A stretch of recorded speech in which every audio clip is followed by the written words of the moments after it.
In this video you'll hear true stories on how people in Europe once treated epilepsy, madness and deep sadness using blood straight from the body, powdered human skull, moss from the heads of the dead, and more. We'll explore 6 of the most shocking brain and mental health treatments in history, all taken from Richard Sugg's brilliant book Mummies, Cannibals and Vampires.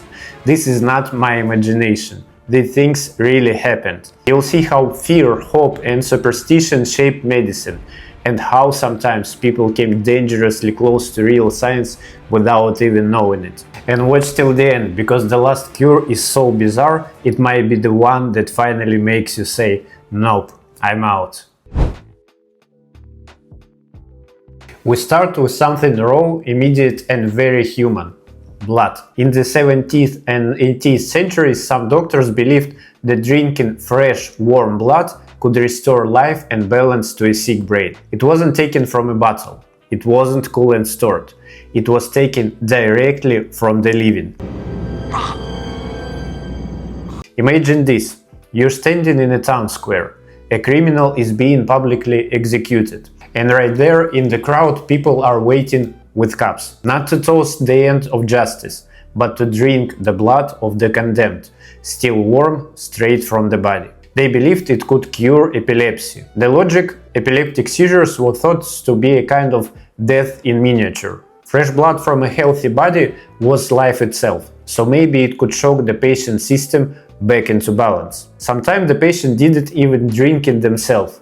It could be poured into their mouth during or right after a seizure, in the hope it would stop the convulsions. Today, of course, we know epilepsy is caused by abnormal electrical activity in the brain, and thankfully we have effective evidence-based treatments, anti-epileptic drugs, brain surgery in select cases, and even ketogenic diets that can significantly reduce seizures. All of these are far safer and a lot less traumatic than catching blood in a cup at an execution. But back then it was a serious therapy. Families would travel miles to find the condemned prisoner's execution day. And it wasn't just desperation, it was belief. If you like this type of content, hit that like button. It helps more people find this video. If you couldn't get fresh blood, don't worry. Apothecaries had another miracle cure for seizures: powdered human skull. Yes, actual pieces of skull, ground in white dust. It was usually taken from the remains of someone who died violently. Soldiers killed in the battle, executed criminals, even accident victims. Why violent death? Because they believed the shock of sudden death trapped life force in the bones. Grind it up, swallow it, and you might absorb the force. It wasn't cheap. Wealthy families might keep a small jar of powdered skull in their medicine cabinets. A pinch could be mixed with wine or beer, or given during or after a seizure. In some places, the skull powder was mixed to chocolate or honey to mask the taste. Imagine that, a sweet treat hiding the dust of the dead. Today, we know epilepsy is not a spiritual or life force problem. It's a neurological one. The right medication can control seizures in up to 70% of people. And if drugs don't work, there are surgical and neurostimulation options.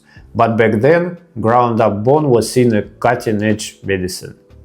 Follow me on Instagram for short daily brain tips you can actually use.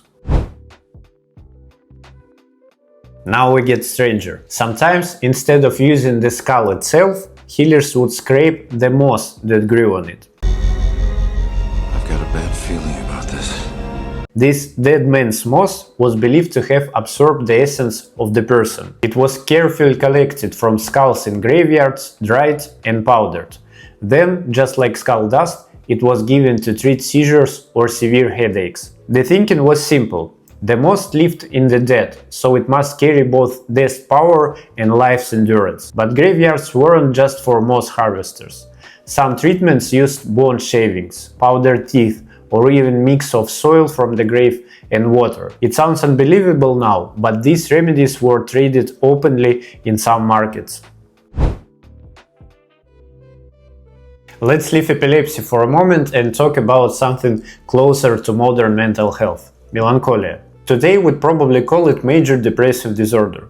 Back then, it was seen as a problem of the body as much as the mind, a sickness of blood, bile, or even the soul. Treatments could be extreme. Some doctors recommended bloodletting, draining a patient's blood to replace the humors. Others suggested purges, using strong laxatives to clean out supposed toxins. Diet was also prescribed. Certain meats, special broth, or wine infused with herbs. And yes, sometimes remedies involved animal organs or brain tissue, in the belief that like cures like. Looking back, some of these patients were probably experiencing what we now call clinical depression, seasonal affective disorder, or even bipolar disorder. Today, treatment options are far safer and actually work. From psychotherapy and antidepressants to RTMS, which can directly stimulate mood-related brain circuits without medication. Not all treatments involve the dead. Some came from the living or from animals. One remedy for nerve pain or paralysis was human fat. It could be applied as an ointment or even eaten. The belief was that consuming essence of the human body could restore your own. Animal parts were also popular. Why? The brain of a freshly killed animal, for example, might be cooked into broth for someone with mental confusion or brain weakness. This like cures like thinking wasn't completely random. It's the same logic behind some traditional medicines worldwide, but without real science, it often did more harm than good. If you have a favorite "no way they really did that" moment from this list, drop it in the comments. I'd love to hear which cure shocked you the most. Before we wrap up, here is a rapid-fire list of other remedies for brain or mental issues recorded in history. Burned hedgehog powder for seizures. Snake wine for nervous disorders. Dried human heart for fits or fainting spells. Urine therapy, yes, drinking it, for headaches. Each of these was backed by some form of logical belief, ancient text, or doctor's recommendations, and in many cases they were traded like high-end medicine. These treatments may sound shocking today, but they came from a mix of fear, faith, and the desperate human need to do something with a loved one was suffering. We have the luxury of looking back and shaking our heads. But if you were a parent in the 16th century watching your child have seizures every week and someone offered you a cure, even if it meant grave moss or human blood, would you say no? Thankfully, we now live in an age of evidence-based medicine.